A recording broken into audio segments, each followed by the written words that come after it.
Welcome back to our new video Udaan the power of commerce.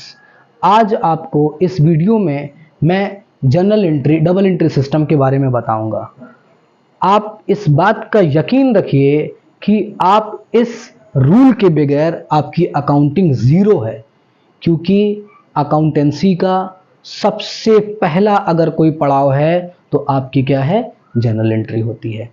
और journal entry पास कैसे करना है, ये 11th स्टैंडर्ड में सबसे पहले पढ़ाया जाने वाला चैप्टर है। बट बच्चे कहीं से उठाते हैं, कहीं से पढ़ते हैं, थ्योरी में लगे रहते हैं। ठीक है, आप थ्योरी जानिए, प्रिंसिपल्स जानिए, बट आप जो ऑडिट कर रहे हैं, जो अकाउंटिंग कर रहे हैं, जो ट्रांजैक्शन कर रहे हैं, उस ट्रांजैक्शन के लिए सबसे प्राथमिक चीज अगर है तो हमारे क्या है, जर्नल एंट्री। आपको अगर जर्नल एंट्री पास करने नहीं आ रहा है तो आपकी पूरी टोटल अकाउंटिंग वेस्ट है, आपको समझ में ही नहीं आएगा कि क्या हो रहा है अकाउंटेंसी में। ओके, आज इसी को लेकर मैं एक ऐसी वीडियो बनाने आया हूं जिससे आपके सारे डाउट क्लियर हो जाएंगे कि एक्चुअल में ट्रांजैक्शन कैसे होते हैं, जर्नल एंट्री कैसे पास की जाती है। यहां पर गोल्डन रूल दिख रहे हैं, 3 ऐसे टाइप्स ऑफ अकाउंट हैं जिसकी मदद से हम सारे ट्रांजैक्शन करते हैं जर्नल एंट्री के। सबसे पहला क्या है, पर्सनल अकाउंट, दूसरा रियल अकाउंट, तीसरा नॉमिनल अकाउंट। आप इन तीनों अकाउंट के बेसिस पर पूरे जर्नल एंट्री को कर सकते हैं। सबसे पहले हम आज आपको बताएंगे पर्सनल अकाउंट क्या होता है। पर्सनल अकाउंट एक ऐसा अकाउंट जिसमें सिर्फ नेम आते हैं। एक शॉप है, शॉप पर बहुत सारे ट्रांजैक्शन होते हैं, गुड्स को परचेस करना, गुड्स को सेल करना, फर्नीचर परचेस करना, किसी को पैसा देना, किसी से पैसा लेना। अब यहां पर किसी को पैसा देना, किसी से पैसा लेना, तो यहां पे व्यक्तियों का नाम आ रहा है ना, किसी का नाम आ रहा है। जब किसी का नाम आएगा तो हम उसको कौन से अकाउंट में कंसीडर करेंगे, पर्सनल अकाउंट में। अब पर्सनल अकाउंट में अगर नाम आ जाता है किसी का भी तो हम ये मान लेंगे कि वो क्या है, पर्सनल अकाउंट है। लेकिन सर इसके ट्रांजैक्शन को हम पहचानेंगे कैसे? बहुत इजी है। सपोज करिए राहुल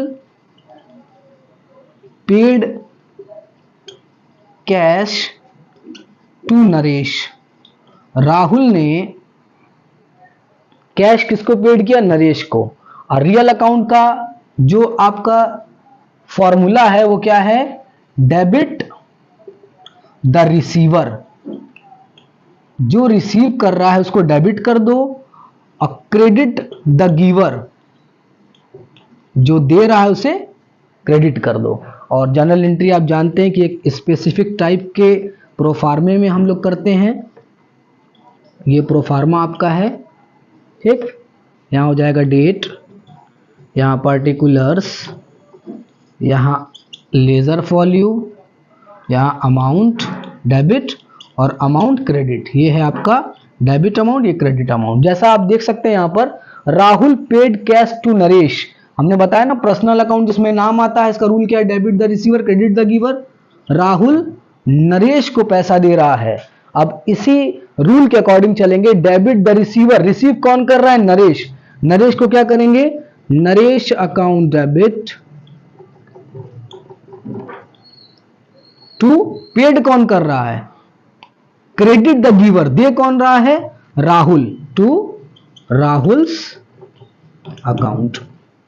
ओके, अब नरेश को डेबिट किया गया तो उसके डेबिट कॉलम में जितना भी, मान लीजिए कि 1000 का ट्रांजैक्शन है तो 1000 डेबिट और 1000 क्रेडिट। अब यहां सवाल ये पैदा हो रहा है कि सर डायरेक्ट लिख सकते थे ना, डायरेक्ट लिख देते कि राहुल ने नरेश को पेड किया 1000। ये डबल एंट्री का क्या मतलब है? लूका पैसियोली साहब जो अकाउंटेंसी के जनक हैं, उन्होंने कहा कि हम डबल एंट्री सिस्टम पर काम करेंगे। एक खाता डेबिट होगा तो दूसरा क्रेडिट। मतलब ये हमको पता होना चाहिए किसने किसको दिया या किससे कितना प्राप्त हुआ। ये दोनों चीज हमको मिलेगा तो हमको कंफ्यूजन नहीं रहेगी। किसी भी डेट का रहेगा, सपोज करिए कि 1 अप्रैल को हुआ होगा 2020 को, तो हम तुरंत ये निकाल लेंगे कि 1 अप्रैल 2020 को एक ऐसे ट्रांजैक्शन हुए थे जिसमें राहुल ने नरेश को 1000 रुपये पेड किया था।